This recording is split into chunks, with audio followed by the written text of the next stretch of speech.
So yeah, one of the ways that you and I know each other is through Clozee, where we were lucky enough to have you come out during Coachella, which, for us was a huge moment for her and her career. Yeah. And like as we were preparing for that, we were thinking like we need to have more moments on stage. This is something I think, again, like when I watch your sets, you have these high highs and low lows, like same with Beats Antique, like it's more of a show than a set. And I really wanted to have, she did too as well, like have moments where all of something new was introduced to the stage. And so like you guys collaborated on this track and then you were able to come out and play. Like how was that for you?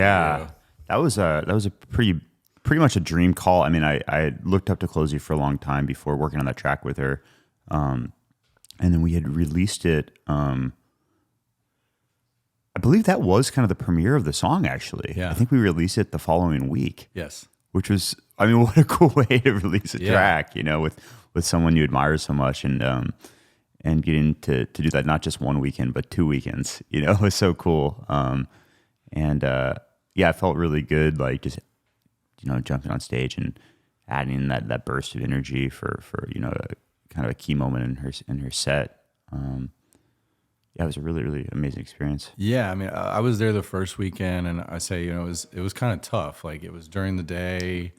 It wasn't like, everyone there was not a Clozee fan. Some people were hearing her for the first time. It's a really big stage. I think like Wiz Khalifa played that stage later and like brought out like multiple cars and vans onto the stage. So it was like super big, wide stage. And so when we were like looking at this, we're like, we've got to try to fill this thing up. So totally. For me, when you came out on stage, I could see like people really like tune back in and it really caught their attention, which was awesome. Yeah. Tell me how that collab came together. Oh, with Clozee? Yeah. You're partially responsible for it, I think.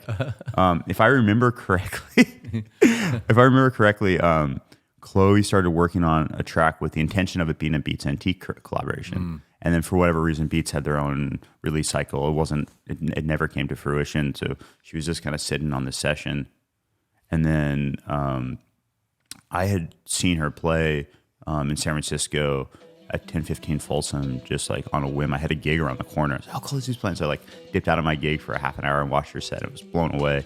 So she was definitely someone that I wanted to work with. And I think I had met you at the Grammatic show. You came out when I was touring with Grammatic. I believe either like I reached out to you or my manager reached out to you about something, and then it just came up, and she sent me the stems, and I just started working on it before we even met. Yeah. Really? You had never the song we met at that Beats Antique show when she was opening up. It was Red Rocks. Yep. Clozee was the first act, and then it was Beats and Polish Ambassador. Right. This was obviously years ago. Because you played in the Beats show, and it's so crazy now. Clozee will sell at Red Rocks in like what, 4.5 minutes or something. So, I was playing trumpet with Beats Antique. Yeah. And that was the first time I met her in the green room, in her green room. But we had already started working on the song at that point. Oh, I love that. Yeah. I didn't know that part of the story. I love that song. To me, it's like this like call to arms, or we're going to battle. It's very, very triumphant. Like, did you? I mean, obviously you wrote the trumpet part, or how? Tell me a little bit more about sure. The melody. So a lot of the melody, the A section, which is like which is played on oud, is actually like an old klezmer song, like public domain klezmer song that's typically played like. It's kind of a B-list song. Like you don't really hear it at the klezmer jams too often, but basically Varshaver like slowed it down, put more of like a Turkish feel in it with some of her drums and some of her vocal chops, and then that B section was just like my imagination running wild, when like kind of it almost feels like the track speeds up, but it doesn't. It just goes to double time on the oud, and then it kind of explodes with this like big kind of fanfare trumpet part, which was kind of my way of trying to give like the impact of like an electronic drop with while like staying true to like the beat that she made and my trumpet without adding like crazy like wubs and like dubsteppy stuff. I was like, how do I make this a fat drop here? Yeah, no, I think you nailed it. It was really fun. I mean, it has that like for me when that part hits, like it just.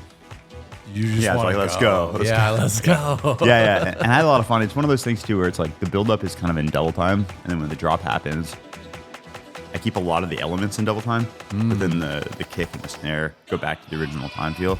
So it kind of keeps pushing, even though it like lands. It's like a really kind of a fun like musical device I was playing with. I love that type of like arrangement. Yeah. You know, how you can put things into songs and put that feeling or pulling back or tension building with Yeah, things yeah. like